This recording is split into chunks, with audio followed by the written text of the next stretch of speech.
Today we're going to be looking at whether or not Goosebumps the game on Nintendo Switch is worth a $5.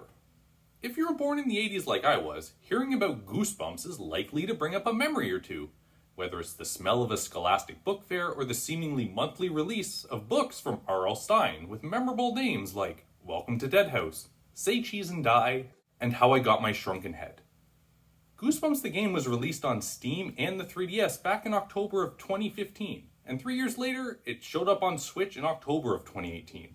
The game is actually a prequel to the Goosebumps movie starring Jack Black. I totally forgot that existed.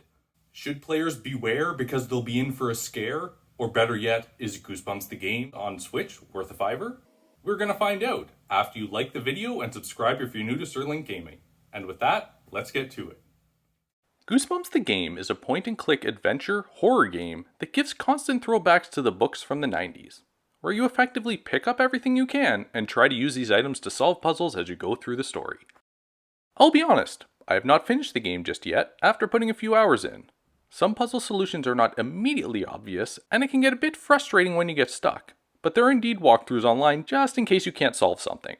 There are some clever puzzles to solve, and again, some are not too easy. But if you fail and end up dying, you just start at the previous location. So there isn't a lot of rework when you try to figure out which item to neutralize a monster that appears in front of you. Goosebumps the game is not really blazing any trails with this entry, as there are loads of point-and-click games available on Switch. But I'll admit that the callbacks to the books is a fun way to keep someone who is my age engaged. Even though I'm probably not the target market for this game as I might have been 20 or so years ago. The atmosphere created is also not too bad. And you're prompted to play with headphones, which can heighten the effects of some of the jump scares as you enter another room. There were a couple of instances, like being on the stairs, where I couldn't even tell that there were two areas ahead of me on the second level, because it was just so dark. Whether or not this was intentional, I don't know, but eventually I figured it out. The test and see approach to solving puzzles with the items you pick up is pretty fun, as you don't seem to lose items in your inventory if you try them out incorrectly. But as your inventory swells, this approach to solving a puzzle might get a bit annoying if you don't know what to use, and you need to test 20 plus items each time, which could lead to the aforementioned peak at a walkthrough. Overall, I've enjoyed my time with Goosebumps the game. I don't think it's strictly the nostalgia factor in making me feel this way.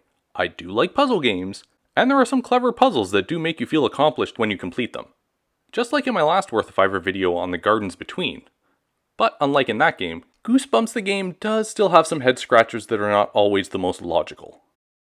Goosebumps the game actually had its everyday retail reduced from $25.19 to $13.29 Canadian, with its current sale price being $3.32. This is 75% off its new low retail price, and for the sale price of under $5, I believe the pros significantly outweigh the cons, and Goosebumps the game is certainly worth a $5. Do you remember the Goosebumps books?